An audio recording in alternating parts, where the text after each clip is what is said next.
Voilà un garçon qui tient ses promesses. Entre les rêves de bagarre sur la neige et le modernisme pionnier, le rallye de Monte-Carlo porte toujours un message assez particulier. Paul Fréquin en est revenu avec des images exceptionnelles et quelques témoignages tout à fait révélateurs.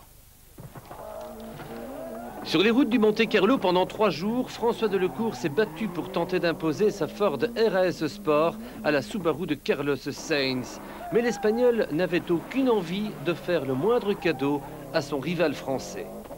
En tête, dès le premier centimètre de course, Carlos Sainz, le matador, a résisté sans jamais s'énerver aux coups de boutoir répétés de notre voisin nordiste François Delecourt.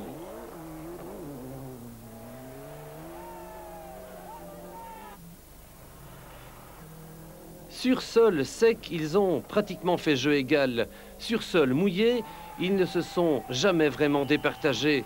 Et sur terrain gelé ou enneigé, ni l'un ni l'autre n'ont pu prendre un avantage substantiel. Et pourtant, ils ont été tous les deux perturbés par les nouvelles réglementations qui les ont contraints à changer eux-mêmes leurs roues ou à se présenter sur des terrains verglacés avec des pneumatiques prévus pour terrain sec. Ce face-à-face d'équilibristes géniaux a duré plus de 450 km. Un long duel très sportif vécu par plus d'1 million de spectateurs, en majorité bien entendu supporters de leur pilote français, mais aussi très respectueux du jusqu'au boutisme de Carlos Sainz.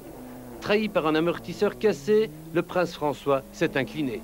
J'ai cassé cet amortisseur, c'est vrai que c'est de la malchance. En contrepartie, lui a été très vite tout le long du rallye, il a été très régulier et il était difficilement battable quand même. Victoire donc du roi Carlos Sainz. Nous avons été confrontés à tous les types de conditions météo possibles. Temps sec, pluie, neige, verglas, beaucoup de verglas. Je pense que c'était l'édition du Monte-Carlo la plus difficile à laquelle j'ai participé. Troisième, le quadruple champion du monde, Joachim Kühnen, sauve la face d'une équipe Toyota qui cherche encore la bonne carburation. Quatrième, le surprenant Tommi Mäkinen sur une Mitsubishi en évolution positive. Bruno Thierry est cinquième, une nouvelle grande performance d'un jeune pilote qui s'est permis le luxe de battre toutes les stars, y compris Sainz et Delecourt, dans 3 secteurs chronométrés.